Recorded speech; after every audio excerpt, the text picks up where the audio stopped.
آج کی ویڈیو میں ہم سیکھیں گے کہ خط کیسے لکھا جاتا ہے اور اس کے کون کون سے حصے ہیں۔ خط کا سب سے پہلا حصہ جو ہے وہ ہوتا ہے ایڈریس۔ سب سے پہلے اوپر دائیں جانب آپ نے اپنا پتہ لکھنا ہے اور تاریخ لکھنی ہے جب آپ خط بھیج رہے ہوں گے۔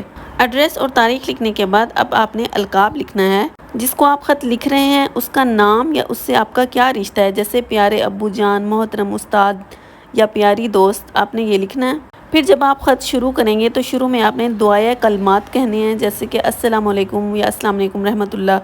اس کے بعد آپ نے خط کا متن لکھنا ہے، مطلب باڈی آف دا لیٹر لکھنی ہے، مطلب مضمون لکھنا ہے، جو کچھ آپ خط میں لکھنا چاہتے ہیں وہ لکھیں گے۔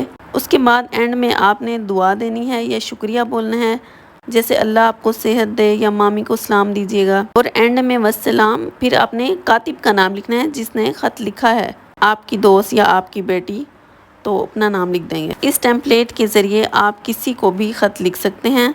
میں اگین ریپیٹ کر دیتی ہوں، سب سے پہلے آپ نے ایڈریس لکھنا ہے جہاں سے آپ خط بھیج رہے ہیں۔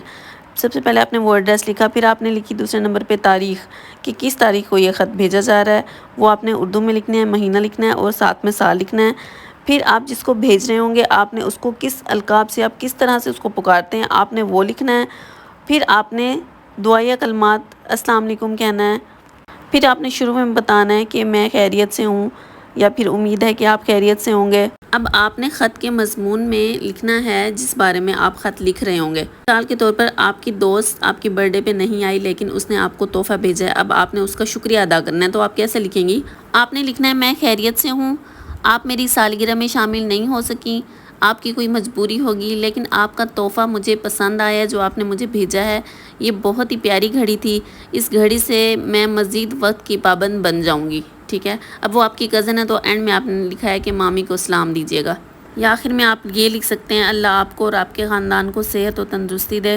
پھر آپ نے والسلام بول کے اب کاتب جس نے خط لکھا ہے اب آپ نے لکھنا ہے، تو آپ نے لکھنا ہے کہ آپ کی دوست، پھر نیچے آپ نے اپنا نام لکھ دینا ہے۔ تو اس فارمیٹ کے ذریعے، اس ٹیمپلیٹ کے ذریعے آپ خط جو ہے نا آسانی سے سیکھ سکتے ہیں، لکھ سکتے ہیں، کسی کو بھی، دوست کو، چچا کو، ابا کو۔